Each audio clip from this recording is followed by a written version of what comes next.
All right, welcome to lesson 2, guys.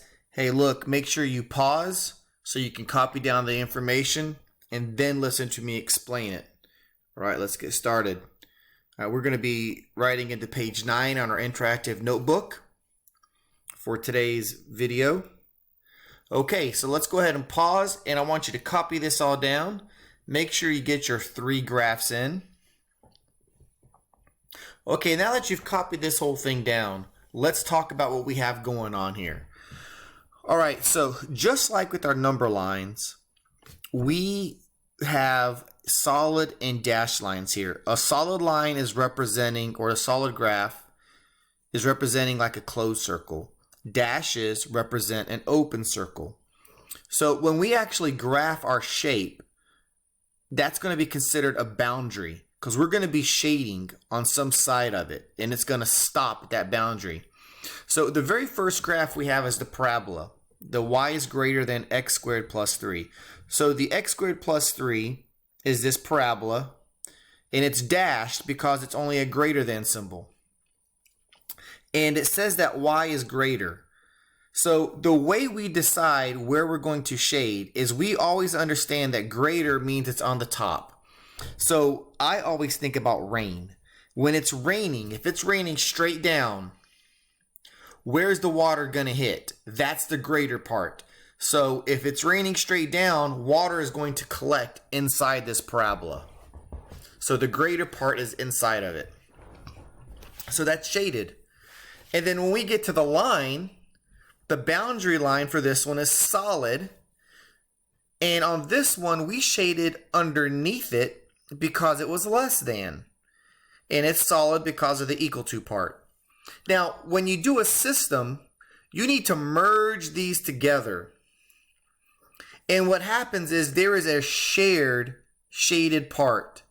And the shared part is the answer. So on this particular problem, I'm going to come in on red. Technically what happens is the only part that really is shaded is the dual part. So the area, this little spot in the middle, I would graph these two things, and this would be the only part that would be shaded, would be this inside part.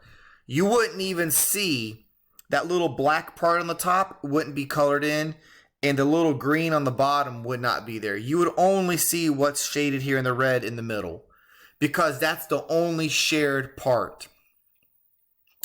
And wherever it's shared is going to depend on what you do.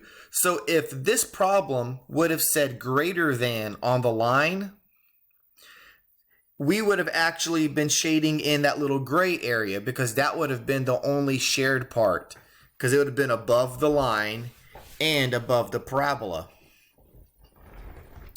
All right, so and at the bottom, that's what I sort of discussed, was that little piece. And hey, look, make sure you come into Zoom. We're going to do this in a lot more detail in class. We're going to practice it. And you are always welcome to use Desmos. I graphed all of these in Desmos.